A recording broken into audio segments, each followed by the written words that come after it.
Pak Luhut, ada yang demo tuh. Demo lagi, demo lagi. Sudah jamak diketahui, Indonesia ini banyak penggemar demo.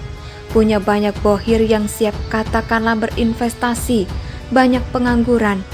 Bahkan bocil-bocil yang siap pakai jas alma mater, berteriak-teriak kemudian lempar-lempar batu.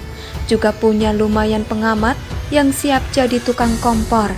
Dilalah, kersaneng Allah.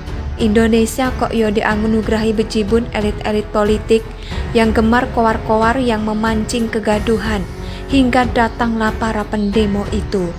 Sudah tahu keadaan lagi susah, sedang berusaha bangkit setelah nyaris 2 tahun, jalan di tempat atau bahkan sudah terlanjur tersungkur.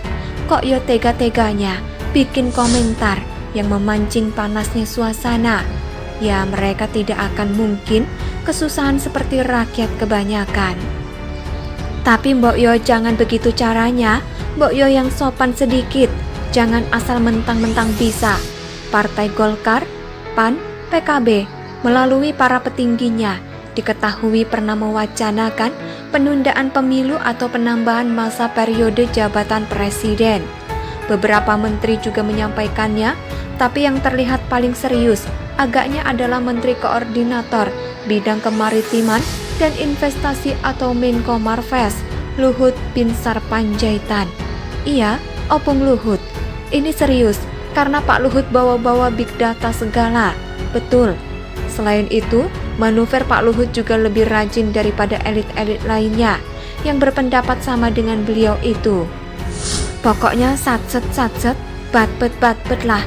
Kalau secara umur beliau diketahui adalah yang paling senior, tapi tidak kelihatan lemah sama sekali. Tetap kelihatan jreng. Bagaimana tidak jreng? Di saat yang lain hanya main biasa, Pak Luhut bermain tidak biasa. Begitu tidak biasanya, Pak Luhut sampai-sampai mempertanyakan apa alasan Presiden Joko Widodo hingga harus turun dari jabatannya. Serius, alasan penundaan? Saya mau tanya kamu. Apa alasan bikin Pak Jokowi turun? Ada alasannya? Tanya Pak Luhut kepada wartawan di Jakarta, Kamis 17 Maret 2022, dikutip dari suara.com. Pak Luhut pun mengatakan bahwa penundaan pemilu perlu dilakukan karena beliau merasa capek dengan adanya istilah kadrun. Katanya beliau ingin damai.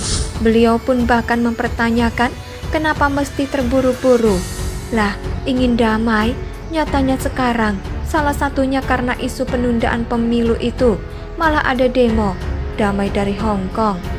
Selain itu saat yang lain gitu-gitu aja, yaitu berbicara di forum resmi atau di hadapan para wartawan.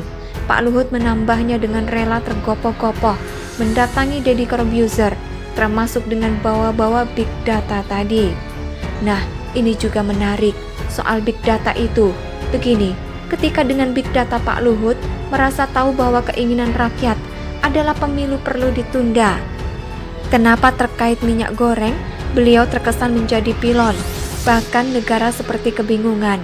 Yang penting juga kenapa Pak Luhut juga seakan tidak menyadari bahwa pernyataan dan pendapatnya itu bisa memancing kegaduhan dan pada akhirnya ada aksi unjuk rasa.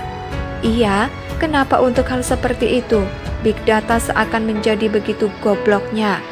Pak Luhut, pemilu serentak 2024 itu jelas bukan sesuatu yang tiba-tiba. Kegiatan tersebut adalah perhelatan demokrasi yang sudah sedemikian terencana. Ada undang-undangnya. Ini betul loh Pak Luhut, yakinlah. Pak Luhut harusnya santai. Presiden Jokowi sudah berkali-kali mengatakan akan taat konstitusi. Pak Jokowi juga tegas tidak ada niatan untuk menunda pemilu atau menambah masa jabatannya. Pak Tua, sudahlah. Kalau memang Pak Luhut begitu bersemangat, sibuk untuk memulihkan ekonomi, ya sudah kerja saja. Kerja-kerja, bukan tunda-tunda atau tambah-tambah. Pak Luhut, selesaikan saja tugasnya dengan sebaik-baiknya. Banyak kan?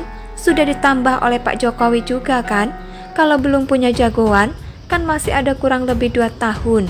Fokus. Terima kasih. Artikel ini ditulis oleh Eko Wibowo di siwat.com, Bagaimana menurut pendapat Anda? Silakan tulis pendapat Anda di kolom komentar.